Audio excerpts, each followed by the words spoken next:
Des fonds souverains et entreprises publiques ciblent la France pour en prendre le contrôle économique. Dans son ouvrage Les États prédateurs, François-Xavier Carayon dévoile ces attaques invisibles qui menacent notre souveraineté. Il lève le voile sur ces stratégies d'influence et de domination, souvent méconnues, mais qui pèsent lourdement sur notre avenir. Aujourd'hui, il nous éclaire sur ce combat économique où chaque acquisition cache des enjeux bien plus profonds pour la France. Bonjour François-Xavier Carayon. Bonjour, merci de me recevoir. Est-ce que pour commencer, vous pourriez vous présenter?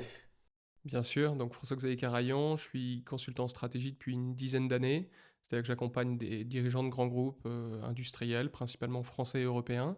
Et à côté de ça, j'ai une activité d'enseignement et de recherche sur les questions de finance éthique et d'économie politique internationale. Merci. Alors, vous venez de le dire, vous êtes consultant en stratégie, vous ne le cachez pas. Vous venez de publier Les États prédateurs, enfin vous l'avez publié il y a quelques mois déjà, chez Fayard. Vous commencez votre livre, on ira dans le contenu un peu après ces questions. Vous commencez dans le livre, dès l'introduction, en évoquant le rôle des cabinets de conseil. Justement, vous qui travaillez dans un cabinet de conseil, comment aborder le fait que certains Français consultants travaillent dans des groupes américains euh, et parfois contribuent à la vente de fleurons industriels français. Comment on s'impose comment dire, une déontologie lorsqu'on est consultant? Ouais, c'est une bonne question. Le métier est assez largement décrié aujourd'hui. On a vu les reportages sur McKinsey, etc. Mais dans le fond, je pense qu'il ne cible pas l'essentiel. Si on résume ce que fait aujourd'hui les gens qui sortent de grandes écoles ou des formations dites d'élite, elles font principalement trois choses. Soit ils partent travailler en banque d'affaires, soit ils partent travailler en cabinet d'avocats d'affaires, soit ils partent en conseil en stratégie. Ça, c'est le gros, j'allais dire, la cohorte des étudiants des grandes écoles. Il y a 30, 40, 50 ans, ces gens-là partaient très majoritairement dans l'industrie et ils allaient œuvrer au service de l'indépendance nationale, dans le numérique, dans l'aéronautique, dans le spatial, etc. Maintenant, qu'est-ce qu'ils font dans ces trois métiers que je viens de citer? Ils font 2 choses principalement. Un, ils rafistolent un peu les grands groupes européens, qui sont, d'une certaine manière, en difficulté dans la compétition internationale. Donc ils vont aller essayer de couper les coûts, d'aller améliorer, l'organisation de ces entreprises et cetera. Ou alors ils font ce qu'on appelle des fusions-acquisitions et dans les 3 métiers, on contribue aux fusions-acquisitions. C'est-à-dire qu'ils vont vendre, pour l'essentiel, en tout cas souvent, ce qui reste de bijoux, industriels, français ou européens. C'est un peu le rôle de cette génération que j'ai voulu aussi redessiner à travers ce bouquin, puisque la génération à laquelle j'appartiens n'a pas forcément conscience du rôle macro qu'elle joue à travers ces métiers, qui sont des métiers classiques, un peu élitistes, qu'on peut vouloir faire pour d'autres raisons, mais en tout cas qui ont des impacts assez importants pour l'économie française. Alors, qu'est-ce qui vous pousse à écrire ce livre sur la guerre économique? Qu'est-ce qui vous motive au fond? Qu'est-ce que vous voulez dénoncer? En fait, je suis reparti d'une époque, dans le fond, que j'ai pas très bien connue, enfin, que j'ai pas connue à cause de mon âge, mais qui sont les années 90, et le basculement qu'il y a eu après la chute du mur de Berlin, où je me suis replongé très en détail dans les livres, alors certains très connus, d'Alain Minc, comme La mondialisation heureuse, de Jacques Attali, mais plein d'autres pour essayer de comprendre comment, au lendemain de la chute du mur, la France et beaucoup plus généralement les pays occidentaux ont cru que les rapports de force était voué à disparaître dans les relations internationales, que le rôle de l'État était voué à reculer, et en particulier dans l'économie. Il y a eu une sorte de désarmement assez important, une volonté de coopération qui peut paraître saine, mais qui paraît aujourd'hui, évidemment, avec le recul, une forme de naïveté. Et ce que j'ai observé, c'est que j'ai voulu mettre finalement en balance cet univers mental, intellectuel, idéologique dans lequel on a bercé à partir des années 90 et qu'on a du mal encore à quitter aujourd'hui, et l'univers idéologique, intellectuel des pays en développement ou des nouvelles puissances issues des pays en développement, en Asie, au Moyen-Orient, qui eux n'ont pas du tout le même regard sur la mondialisation, n'ont pas du tout le même regard sur les relations internationales, et pas du tout le même regard sur le rôle que l'État doit jouer dans la compétition internationale. Et donc justement, vous présentez la prédation de ces États dans ce qu'on appelle désormais la guerre économique. En quoi est-ce un danger pour la France? Bah, c'est un danger parce que, je crois que ça commence à être bien perçu, mais c'est que les rapports économiques entre nations ne sont pas dénués de politique. on a voulu croire que, dans le fond, il y avait, un impératif de taux de compétitivité, donc il fallait avoir une fiscalité attractive, un système administratif, suffisamment souple et efficace et cetera, pour être, j'allais dire, performant dans la mondialisation et pour en tirer les meilleurs bénéfices.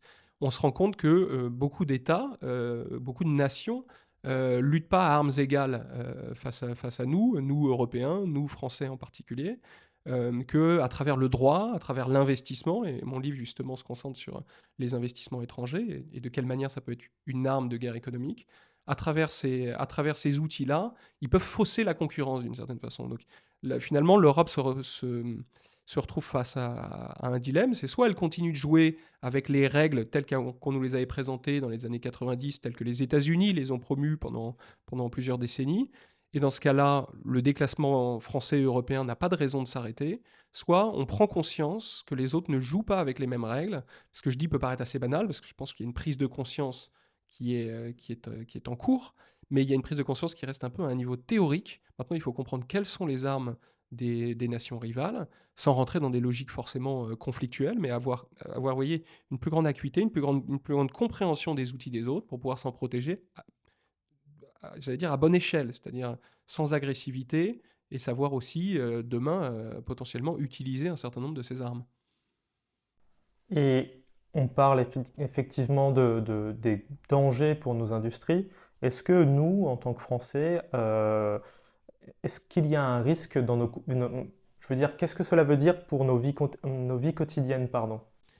Si, c'est une bonne question. Il y a deux types de risques. Donc, ce que les investissements étrangers peuvent générer comme conséquence, euh, sont de deux natures. C'est-à-dire que soit les investisseurs étrangers peuvent s'intéresser à nos atouts industriels, technologiques. Donc ça veut dire qu'en achetant un certain nombre d'entreprises, en achetant un certain nombre d'actifs, de technologies, ils vont récupérer les meilleurs avantages, les meilleurs savoir-faire, les meilleures expertises en France. Et dans un certain nombre de cas, pas systématiquement évidemment, pouvoir les récupérer, les rapatrier et en faire profiter leur économie. Et quand il s'agit d'investisseurs publics, mon livre est la enquête là-dessus, c'est-à-dire ces investissements qui viennent de fonds souverains, d'entreprises publiques. Quand ces investissements sont publics, eh ben, il y a une volonté souvent supérieure d'aller récupérer, d'aller rapatrier ces actifs-là et d'aller les diffuser dans l'économie pour créer un avantage concurrentiel. Donc ça, c'est une conséquence en termes de prospérité. Le moins d'atouts, le moins de savoir-faire de pointe, le moins d'expertise il y aura de notre côté, évidemment, le moins de prospérité économique et le plus de chômage, de déclassement économique, etc., on va connaître en Europe. Donc premier sujet, c'est la question de la prospérité économique. Le deuxième sujet, c'est qu'un certain nombre de nos actifs sont critiques, sont vitaux. Je pense en particulier aux infrastructures de transport, aux infrastructures énergétiques. Et ces infrastructures-là, quand des nations rivales, et encore plus quand des investisseurs publics en prennent le contrôle, il y a un vrai risque pour notre indépendance stratégique. C'est-à-dire que comment on peut s'élever face à la Chine, mais aussi à d'autres maintenant, s'ils détiennent un grand nombre de nos ports, de nos réseaux électriques et gaziers, de nos aéroports, etc. Puisqu'ils sont en capacité d'exercer d'une certaine façon une forme de menace tacite, évidemment. Pékin ne dit pas au gouvernement français, attention, si on continue nos intimidations face à Taïwan et que vous réagissez, alors on va bloquer l'approvisionnement en gaz naturel dans le sud de l'Europe. Ça se formule jamais comme ça.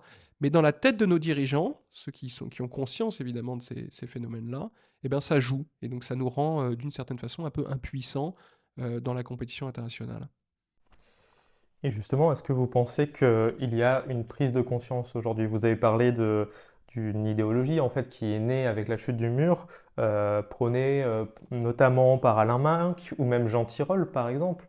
Aujourd'hui, l'un a aidé à la propulsion politique d'Emmanuel Macron, l'autre est prix Nobel d'économie. On n'a pas l'impression qu'il y ait eu vraiment un tournant.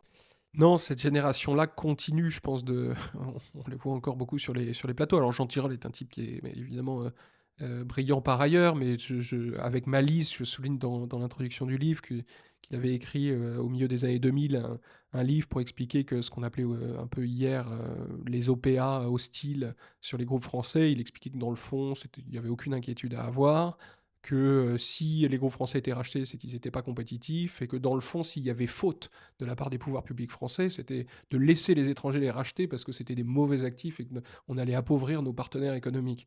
C'était vraiment, il était assez loin du compte et il a manqué, je pense, de vision sur ce qui allait se produire dans les années qui suivent, puisqu'on a vu un peu avant et surtout beaucoup après les Pechiney, les Alcatel, les Alstom, les Lafarge, tous ces grands groupes industriels partir sous fleurons étrangers et entraînant évidemment avec eux, ces fleurons, de la perte d'emploi, de la perte de compétitivité, de savoir-faire, d'expertise, etc. Alors, je vous propose maintenant de rentrer dans le cœur du livre. Vous parlez des entreprises publiques et des fonds stratégiques souverains et de leur rôle dans cette guerre économique. Quelles sont les motivations profondes des États pour posséder des entreprises? Alors, c'est juste pour rester sur ces deux outils principalement, donc les fonds souverains d'une part et les entreprises publiques. Pendant longtemps, il ne faut pas être caricatural, pendant longtemps, ces deux outils étaient pas des outils politiques, dans le sens où c'était des outils qui avaient des vocations économiques domestiques. Juste pour dire un mot sur leur histoire, les fonds souverains, ils naissent dans les années 50. Le premier fonds souverain, il apparaît en 1953 au Koweït.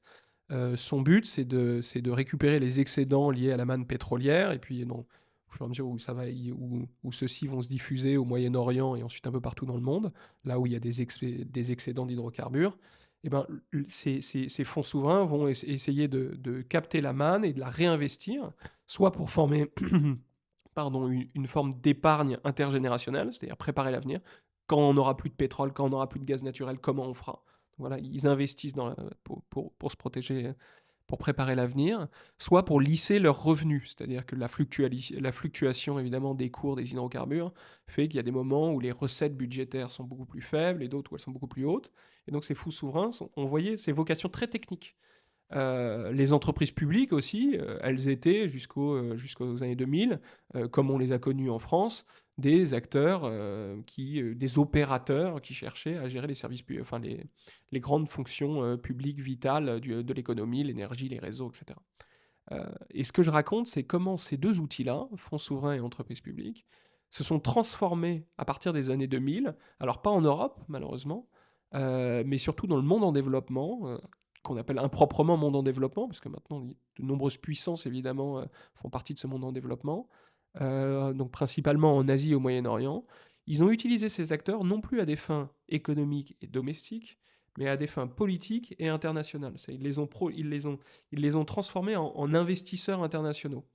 Et c'est très intéressant parce que ces deux outils avaient jamais, je crois, jusqu'à ce livre, été mis en parallèle. Pourtant, ils ont vraiment une fonctionnalité maintenant qui est tout à fait cohérente, c'est-à-dire d'aller investir en Occident et principalement en Europe de l'Ouest, évidemment, mais aux États-Unis quand même pour certains d'entre eux, dans tout un tas de secteurs et notamment les secteurs stratégiques. Et donc justement, ces fonds souverains et ces entreprises publiques, quelles sont leurs manières d'infiltrer nos économies? Comment vont-elles prendre le contrôle sur certains pans de notre économie? Donc ils investissent très concrètement dans des entreprises françaises, européennes, américaines. Ils investissent de deux manières. Euh, en théorie, ils se présentent comme des investisseurs minoritaires, c'est-à-dire qu'ils prennent une part minoritaire, non contrôlante, comme on dit dans le langage financier, de nos entreprises. Donc quand il se passe ce genre de phénomène, il y a pas lieu normalement de s'en méfier, il n'y a pas lieu de s'en inquiéter, c'est même plutôt sain, c'est-à-dire ça apporte des capitaux à nos entreprises qui ont besoin pour se développer, pour investir, pour préparer l'avenir, évidemment, de capitaux, y compris de capitaux étrangers. Le problème, c'est qu'on a vu une évolution au cours des années 2000 où ces fonds étrangers, ou ces entreprises publiques étrangères, investissaient de plus en plus de façon majoritaire, c'est-à-dire qu'elles prenaient le contrôle des entreprises dans lesquelles elles investissaient. Et à partir du moment où vous prenez le contrôle, évidemment, vous êtes en capacité d'aller influer sur la stratégie et même les opérations de ces entreprises-là. Donc, vous pouvez faire des choix industriels, des partenariats technologiques qui peuvent avantager le pays d'origine de l'investisseur. Et comme ce que je raconte, c'est que ces investisseurs sont d'un type particulier, puisque ce sont des investisseurs publics, donc proches de leur gouvernement, à partir du moment où ils prennent le contrôle des actifs dans lesquels ils investissent, ils sont en capacité soit d'aller rapatrier une partie de la production, soit d'aller diffuser une partie des technologies, des savoir-faire dans leur propre pays. Et voyez, ce caractère public, il fait que j'ai essayé d'étudier assez en détail la manière dont ils pouvaient diffuser ensuite les atouts qu'ils récupéraient. Dans la mondialisation, évidemment, ce jeu-là, il existe entre entreprises privées. Une entreprise en rachète une autre, elle acquiert son savoir-faire, etc. Mais quand c'est une entreprise publique qui vous rachète, eh ben, elle a un intérêt, elle, ensuite, à aller diffuser le savoir-faire ou la technologie dans tout le tissu industriel national. Et donc, ça donne un atout, finalement, à nos nations rivales, si je puis dire, dans un terme peut-être un peu trop guerrier, mais en tout cas aux nations concurrentes. Et ce qui réunit entreprises publiques et fonds souverains, c'est sans doute la culture du secret. Vous y consacrez un chapitre. Pourtant, on a globalement des services de renseignement très efficaces.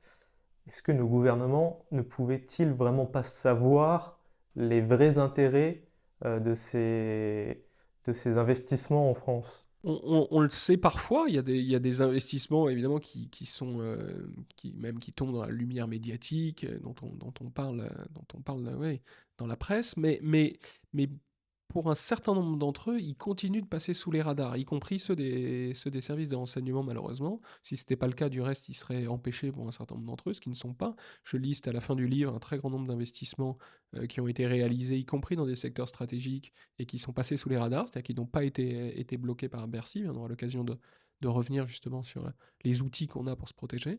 Euh, Ce qu'il faut comprendre, c'est que ces investisseurs cultivent une forme d'opacité très forte comparée à des acteurs financiers classiques. Là-dessus, j'ai été presque en conflit avec certains analystes économiques parce que on me disait non, non, mais pas du tout, c'est des investisseurs comme les autres, ils ont le même niveau de transparence, le même niveau de reporting, ce qui est absolument, absolument faux. C'est une forme de blanchiment de dire ça.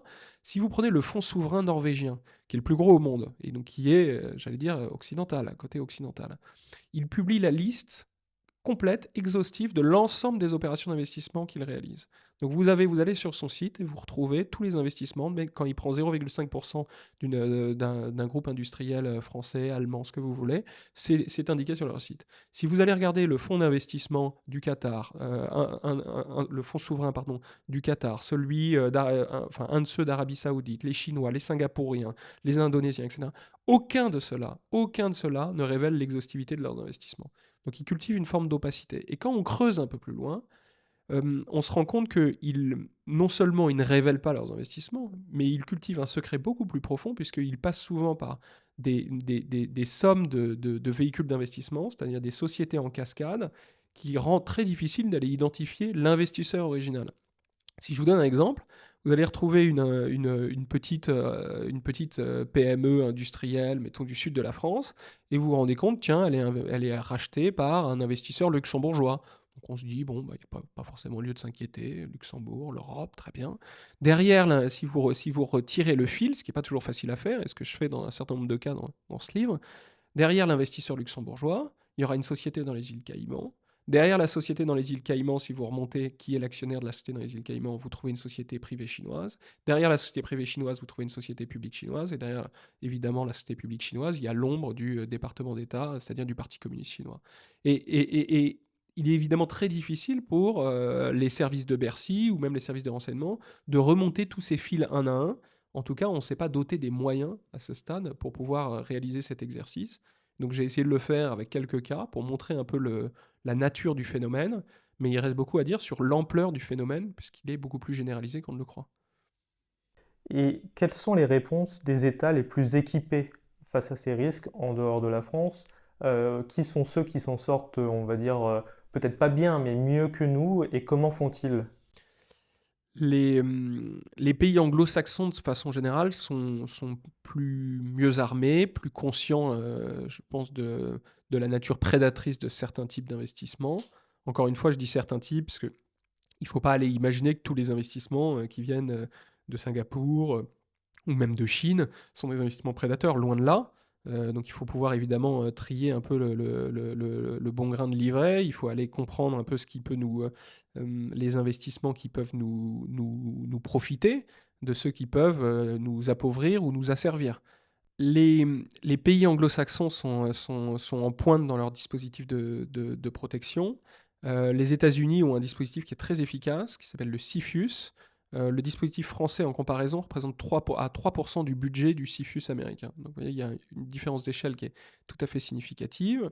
Les Canadiens, les Australiens aussi ont déployé des dispositifs assez importants, avec des moyens assez importants pour aller identifier les différentes menaces.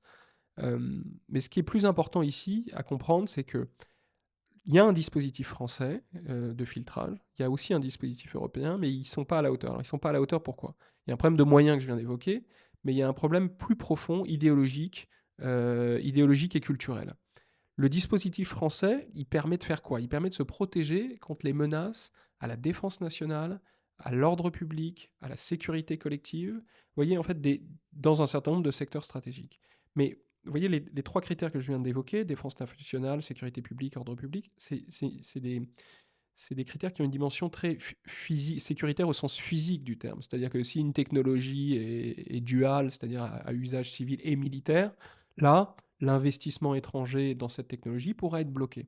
Mais s'il y a un investissement dans un actif industriel juste de pointe, qui nous donne un avantage, vous voyez, économique, qui stimule l'emploi, la croissance, alors le dispositif français ne pourra pas nous permettre ne pourra pas intercepter, ne pourra pas bloquer cet investissement-là.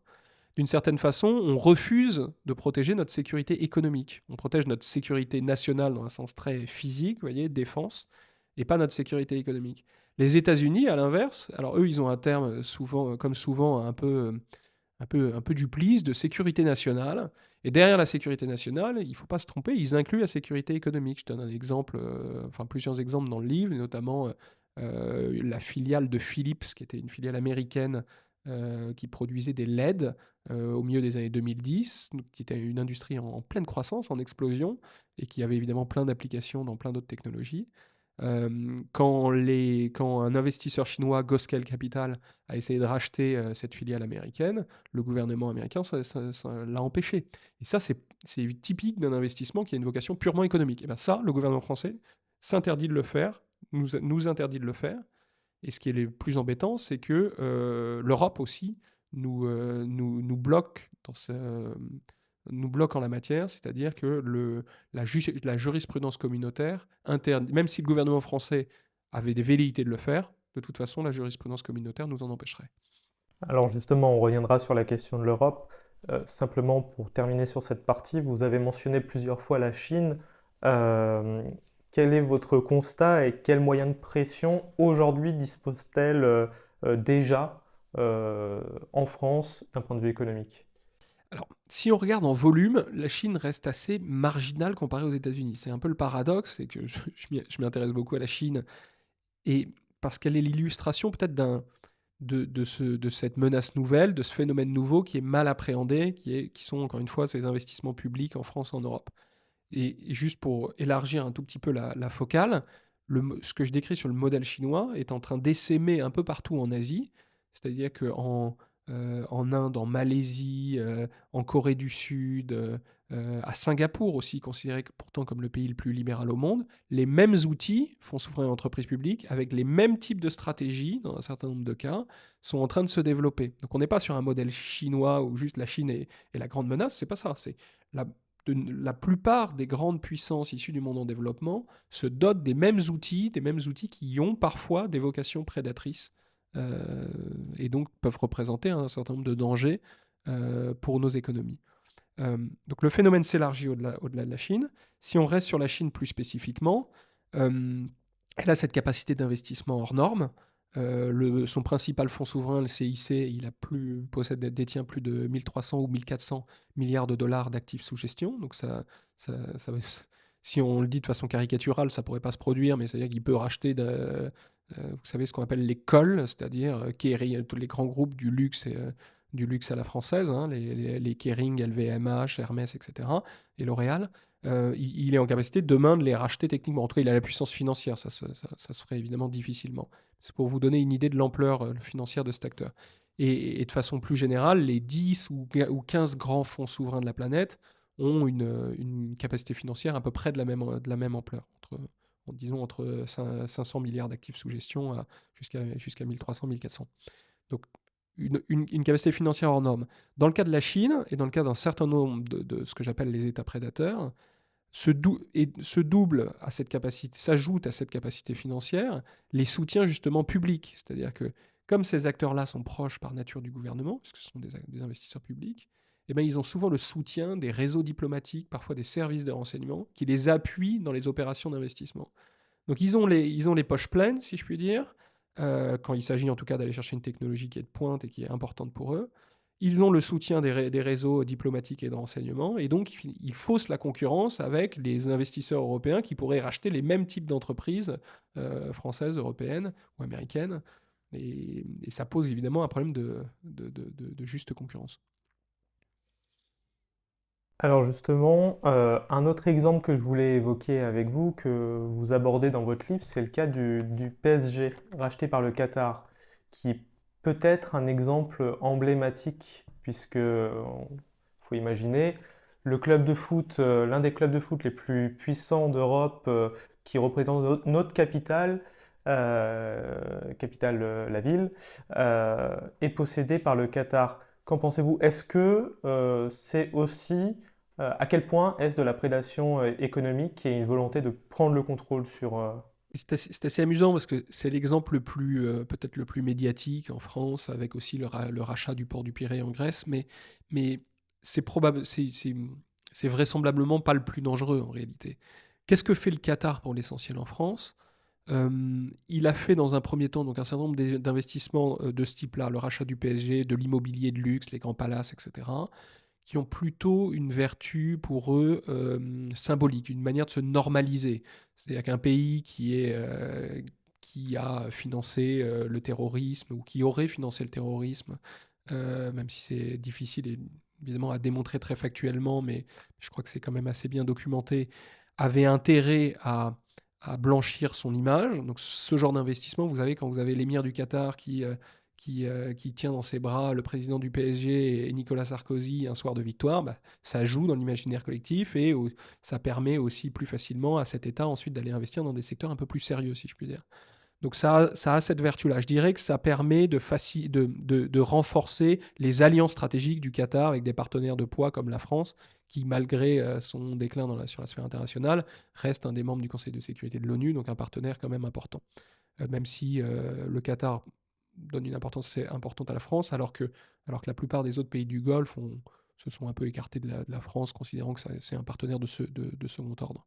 Euh, donc les fonds souverains et les entreprises publiques qatariennes investissent souvent des moyens importants, mais qui représentent des parts assez faibles dans les grands groupes industriels français. Ils ont pris des participations dans un très grand nombre de groupes, y compris dans des secteurs stratégiques, mais encore une fois assez faibles, et donc ils ne sont pas en capacité d'exercer une menace très importante. Alors il faut évidemment veiller à ce que cette menace cumulée, c'est-à-dire la somme des investissements qu'ils réalisent, ne représente pas une menace trop significative et qui puisse pas, demain, si la France est en désaccord avec un certain nombre de leurs positions, exercer, vous voyez, cette menace du désinvestissement. Il faut veiller à ce que cette position cumulée soit pas trop importante, mais c'est pas pour l'essentiel le danger le plus important. Encore une fois, ce qu'il faut regarder avec grande attention, c'est les investissements qui vont être des investissements majoritaires ou en tout cas contrôlants ou qui ont un impact fort sur la vie des entreprises qui sont rachetées. Est-ce que les technologies peuvent partir? Est-ce que les savoir-faire peuvent partir à travers des partenariats, à travers des déplacements de centres de production, etc. Alors justement, on va maintenant s'intéresser au cas de on en a beaucoup parlé, mais quand même, on va regarder plus précisément la France. Est-ce que nous avons encore le luxe d'avoir une position, pourrait-on dire, gaulliste, de non-alignement, d'indépendance face à des géants comme les États-Unis et la Chine? Est-ce que nous ne sommes pas finalement obligés de malheureusement choisir notre camp? Bah, j'allais dire lequel dans ce cas-là. Euh, Même si mon livre se consacre sur cette nouvelle menace qui vient des pays en développement, les États-Unis restent le plus gros investisseur en Europe, le plus gros investisseur surtout en matière de, j'allais dire, enfin en tout cas, le pays duquel les investissements significatifs, ceux qui sont justement contrôlants, etc., sont les plus importants. Donc la guerre économique, j'allais dire, elle est d'abord avec les États-Unis. Elle est de plus en plus avec ce qu'on appelle le Sud global, donc ces nouvelles puissances issues du monde en développement. Mais les États-Unis restent un compétiteur féroce, une nation rivale qui cherche à acquérir nos meilleurs atouts. Donc je sais pas si la question de non-alignement, qui est une question un peu de relations internationales, s'applique parfaitement, mais en tout cas, je dirais qu'il faut exercer la même vigilance à l'égard des États-Unis qu'à l'égard de ces nouvelles puissances en développement. Les grandes affaires récentes étaient plutôt des affaires qui venaient du côté des États-Unis, l'affaire évidemment la plus médiatique, c'était le rachat d'Alstom par General Electric. Les États-Unis ont joué quand même d'une, j'allais dire d'une certaine malice, plus que de la malice, un certain vice dans cette affaire, puisqu'ils ont utilisé, vous savez, ce qu'on appelle l'extraterritorialité du droit américain, cette capacité à aller imposer ces règles de droit, notamment en matière de corruption, à des groupes étrangers et en dehors de leur propre territoire. Donc ça leur a permis d'affaiblir considérablement le groupe Alstom en imposant des pénalités financières considérables. Et après avoir affaibli le groupe Alstom, un groupe américain privé s'est permis donc a pu racheter la moitié une des deux activités centrales du groupe Alstom. Donc vous voyez bien la coordination dans cet exemple américain très intéressante entre l'usage du droit, donc, qui vient de la sphère publique, et la sphère privée, c'est-à-dire les groupes américains privés qui en profitent, et ce qui dessine un modèle assez différent de ce qu'on voit dans le monde en développement, qui est encore une fois très axé sur la sphère publique, les investisseurs publics. Aux États-Unis, il y a un alignement assez naturel entre la sphère privée et les intérêts de Washington. C'est-à-dire que les groupes privés américains, qui sont pourtant en concurrence les uns avec les autres, se contribuent assez naturellement, concourent assez naturellement aux intérêts stratégiques américains. Et il faut garder un œil très ouvert là-dessus, puisqu'encore une fois, ce sont des investisseurs majeurs dans notre pays et qu'ils ne nous veulent pas toujours que du bien, même si évidemment un grand nombre de leurs investissements, encore une fois, nous profitent. Alors justement, lorsque ces investissements nous profitent, est-ce qu'on peut vraiment les refuser? C'est-à-dire que dès lors qu'on considère le stratégique avec une vision exhaustive, comme vous le dites, pas simplement une question de sécurité matérielle, beaucoup de nos entreprises doivent être protégées, mais dans ce cas-là, elles se ferment la porte d'investissement. Est-ce que c'est possible pour elles? Est-ce qu'elles en ont les moyens? C'est une question qui est évidemment très difficile et qui est une question qui est un arbitrage fin, un équilibre à trouver évidemment entre protection et ouverture. L'ouverture est essentielle parce que l'économie européenne n'a pas les ressources pour financer sa propre croissance et son développement technologique. On a besoin des capitaux étrangers. Donc on ne peut pas y renoncer, on ne peut pas tomber dans un protectionnisme systématique. Ce serait une catastrophe économique dans la quasi-totalité des secteurs. Donc il faut rester ouvert aux investissements étrangers. Mais comme je le disais tout à l'heure, il faut être en capacité d'aller distinguer ceux qui vont nous asservir ou nous appauvrir de ceux qui vont nous profiter. J'allais dire le nombre d'investissements qui nous menacent est beaucoup plus faible que le nombre d'investissements qui nous profitent. Mais il faut établir des règles strictes. Alors oui, on renoncera de ce fait à un certain nombre d'investissements, mais c'est ce que font l'ensemble de nos partenaires. Vous voyez, la naïveté européenne qui finit par être agaçante au fur et à mesure des années, c'est de nous dire, attention, si on se dote d'outils de protection, les autres vont faire de même. Mais les autres font déjà de même, ont toujours fait de même. Donc la question, c'est est-ce qu'on s'aligne sur leurs pratiques, alors, sans avoir peur de les braquer, ou est-ce qu'on continue de rester les seuls qui soient ouverts et qui soient à genoux devant le totem du marché libre? La question, je pense, est enfin, répondue par... Enfin, la réponse à la question est évidente. Il faut évidemment utiliser les mêmes outils, même si on subit un certain nombre de menaces qui sont assez habituelles dans les relations internationales de la part de nos pays partenaires. Alors justement, la France n'a pas de fonds souverains. Par contre, elle a BPI France, elle a la Caisse des dépôts qui a un certain nombre d'investissements. Qu'est-ce qui ne marche pas dans tout ça? Pourquoi on ne peut pas s'en servir justement pour faire valoir nos intérêts, y compris à l'étranger? Ouais, l'État actionnaire, enfin BPI France, disons, qui ressemble effectivement à un fonds souverain, a plein de mérites d'aller soutenir un grand nombre en fait d'entreprises dans plein de secteurs français. Elle a en revanche peut-être une limite à ce stade. D'abord plusieurs limites, une limite de moyens et une seconde limite de vision stratégique. C'est-à-dire qu'elle n'a pas été conçue, ou elle n'est plus en tout cas envisagée comme un outil stratégique pour aller soutenir les filières d'avenir ou d'aller protéger des actifs critiques pour la France. Euh, à la fin des années 2000 et au début des années 2010, il y avait un outil qui s'appelait le Fonds stratégique d'investissement, le FSI, qui avait un peu cette vocation-là, qui a été fondu dans BPI France, et me semble-t-il l'ensemble a perdu encore une fois cette vision stratégique. Quand on investit dans, j'allais citer des noms, mais en tout cas dans le leader de la vente de chaussures sur Internet, ou dans des groupes de nettoyage dans le sud de la France, dans aucun des deux cas, on est sur un actif stratégique, je veux dire, ni stratégique en termes d'intérêt géopolitique, mais ni même en termes de croissance. Vous voyez, si un groupe de nettoyage fait faillite, un autre groupe de nettoyage en France prendra le relais. Il faut quand même considérer qu'il y a un marché qui est efficace, que des entreprises sont vouées à disparaître, d'autres à naître. La question, c'est est-ce qu'il y a des secteurs, des filières qu'on doit soutenir de façon active parce qu'elles seront demain les vecteurs de notre croissance et de notre prospérité. C'est à travers ce prisme-là qu'il faut avancer. C'est pas en se disant est-ce que par copinage, par réflexe politique, par démagogie parfois, aller au secours de tous les canards boiteux de l'économie française. Vous voyez, il y a un besoin quand même de gagner en maturité et peut-être de dépolitiser un petit peu. À la fois de dépolitiser et de repolitiser. Dépolitiser au sens plus que ça soit des réflexes politiciens, d'aller soutenir certaines entreprises pour de mauvaises raisons, et de repolitiser dans un sens plus stratégique, d'aller se dire quels sont les grands intérêts de la nation qu'on doit aller défendre. Alors justement, l'État contrôle, vous l'écrivez dans le livre, 700 entreprises et dispose de participation dans 900. Vous dites cependant que c'est coûteux et inefficace dans cette lutte pour l'indépendance stratégique. Pourquoi? En fait, ce qui est difficile à comprendre, c'est que le caractère stratégique des entreprises, des actifs, c'est disséminé dans l'industrie. C'est-à-dire on considère que de plus en plus de secteurs sont stratégiques, de plus en plus d'entreprises sont stratégiques. Finalement, tout concourt aux intérêts nationaux quasiment. Et se pose évidemment la question des moyens. C'est est-ce que l'État actionnaire peut être partout? Et la réponse est naturelle, on le voit avec les questions budgétaires qui ont animé ces derniers mois.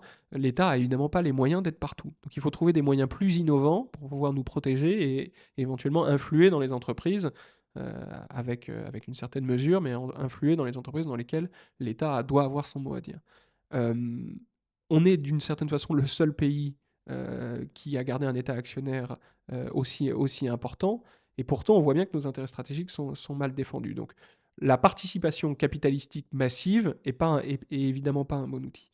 Il y a d'autres outils un peu techniques qui existent, notamment ce qu'on appelle les actions de référence ou les golden shares dans le langage financier anglo-saxon, qui permettent pour une somme quasi nulle de pouvoir exercer un droit de regard et un droit de blocage sur certaines décisions très stratégiques d'entreprises qui sont considérées comme critiques pour notre pays. Donc ça, c'est un outil qui est déjà beaucoup plus intéressant, mais sur lequel l'Europe nous bloque aussi. La jurisprudence communautaire, là aussi, a souvent été réticente à ce que la France utilise ce dispositif, mais il est quand même en train d'être réapproprié un petit peu progressivement par les pouvoirs publics français. Ça, c'est un premier exemple.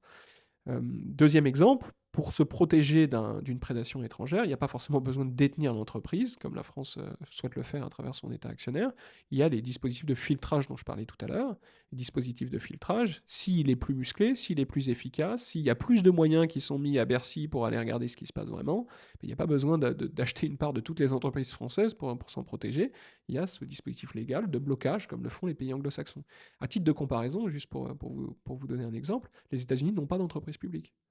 Ils n'ont pas d'entreprise publique et pourtant ils arrivent à travers la commande publique, à travers les dispositifs légaux de protection, d'influence sur les normes, etc. Ils arrivent à défendre leurs intérêts. Donc c'est pas c'est pas en nationalisant la moitié de l'économie française qu'on réglera la question. Alors justement, vous parliez de l'Europe, venons-en. Déjà en 2011, Michel Barnier, dont on entend beaucoup parler en ce moment vu qu'il a été nommé Premier ministre, il était à l'époque commissaire européen et donnait déjà l'alerte sur les risques associés aux IDE rentrants dans l'Europe pour les industries européennes. Qu'est-ce qui a été fait au niveau européen depuis? Est-ce qu'il y a eu une prise de conscience et des mesures mises en place?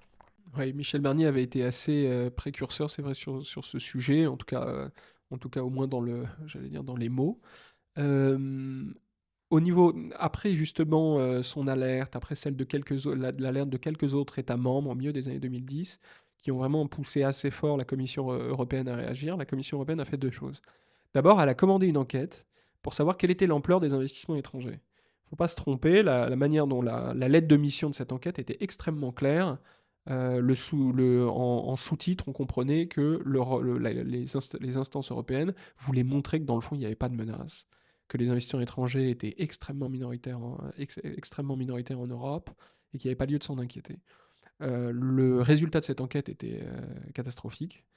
Il a été un peu plus ou moins mis sous le tapis. Le rapport est toujours disponible. J'en indique le lien dans mon livre. Ce rapport prouvait que dans les secteurs stratégiques, près de 40% des actifs sont détenus par des investisseurs étrangers et souvent des puissances rivales. Donc l'Europe a d'abord fait ce travail d'éclaircissement, même si elle n'a pas voulu en tirer les conséquences directement. Elle a quand même, et c'est la deuxième manière dont elle a avancé, elle a quand même créé une sorte de dispositif, censé être un dispositif de filtrage des investissements étrangers. En réalité, c'est plutôt un dispositif de coopération entre les pays européens. C'est-à-dire qu'elle ne se donne pas le droit, alors on peut s'en réjouir dans une perspective souverainiste, mais elle ne se donne pas les droits d'aller bloquer directement les investissements, surtout s'ils n'ont pas de vocation communautaire, enfin s'ils ne touchent pas à des projets d'intérêt communautaire. Donc elle ne peut pas filtrer les investissements elle-même. En revanche, elle encourage les différents États membres à communiquer entre eux pour que s'il y a un investissement dans une PME dans le sud de la France qui n'a pas été repéré et que les pouvoirs publics italiens sont au courant, les pouvoirs publics italiens pourront transmettre l'information à Bercy. Mais vous voyez, c'est assez cosmétique, c'est assez superficiel, c'est pas à la hauteur évidemment des enjeux. Et encore une fois, à côté de ce rôle-là, un petit peu factice qu'elle s'est donné, il y a toujours le fait que son droit nous empêche de considérer la sécurité économique comme une vraie composante de la sécurité nationale. Est-ce que vous pensez que c'est au niveau européen qu'il faut agir ou au niveau français, au niveau des États membres? Je tranche pas la question dans le livre. Je crois que les deux options sont ouvertes. Si d'aventure on avançait vers un fédéralisme européen plus important, évidemment que l'Europe devrait du coup être en capacité d'avoir un dispositif qui soit beaucoup plus musclé, avec une vraie connaissance des intérêts stratégiques, une vraie veille sur les technologies émergentes, etc. En l'état, en l'état de la construction européenne, en l'état de la mentalité de la bureaucratie européenne, qui est encore très imprégnée du logiciel libéral des années 90 dont on parlait tout à l'heure, en l'état, c'est évidemment aux États membres, et donc à la France, pour ce qui nous concerne, de se doter d'un dispositif de protection, puisque l'Europe n'est pas mûre pour le faire. Donc c'est bien d'abord à la France de se mettre au niveau et d'inspirer d'une certaine façon aussi à nos pays partenaires les mêmes réflexes.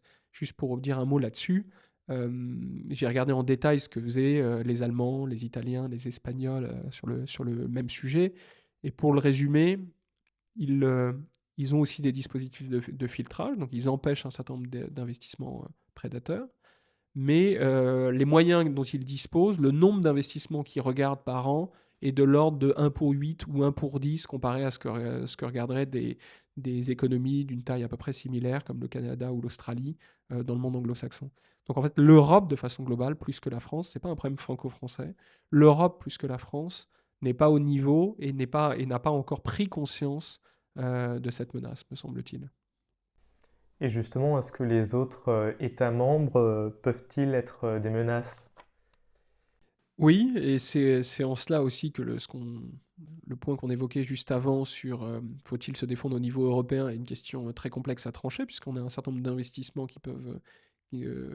intra-européens, intra-communautaires qui peuvent nous affaiblir.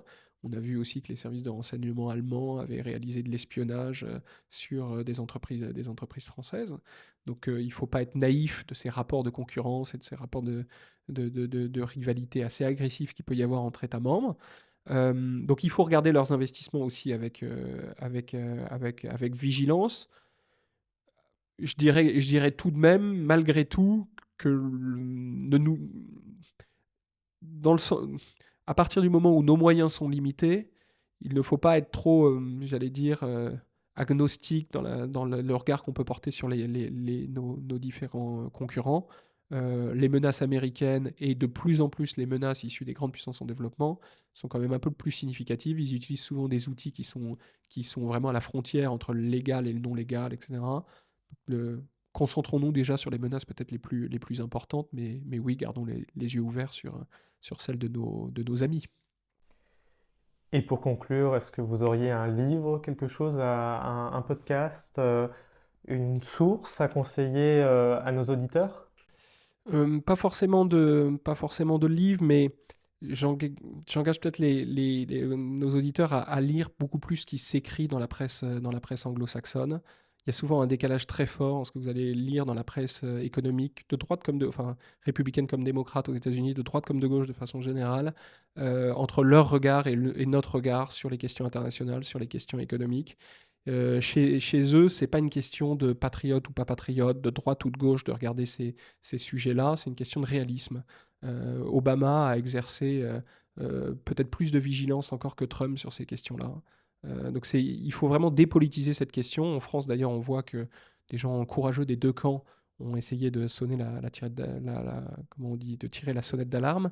Arnaud Montebourg, évidemment, à gauche, même s'il a été parfois moqué pour cela. Olivier Marleix à droite et d'autres. Donc c'est un sujet qui doit se envisager de façon transpartisane. Allons lire ce qui se fait chez les anglo-saxons. Et je voulais juste mettre en lumière aussi les travaux de ce que fait une école qui s'appelle l'École de guerre économique, qui travaille sur ces sujets depuis 20 à 30 ans, de façon assez remarquable, un peu dans l'ombre, mais qui joue un rôle de plus en plus important pour sensibiliser nos élites et puis évidemment tous les étudiants qui forment à ces questions d'intelligence économique. Merci beaucoup en tout cas d'avoir accepté notre invitation. Nous vous encourageons vraiment tous nos auditeurs à aller découvrir votre livre, le relire s'ils l'ont déjà lu. C'est vraiment un livre très construit, très intéressant et qui permet de mieux comprendre le monde d'aujourd'hui dans la guerre économique. Merci beaucoup. Merci à vous. Il est tout à fait vrai, je dirais que c'est ma raison d'être, il est tout à fait vrai que depuis toujours et aujourd'hui, je me fais en effet de la France une certaine idée. Je veux dire par là qu'à mon sens, elle est quelque chose de très grand.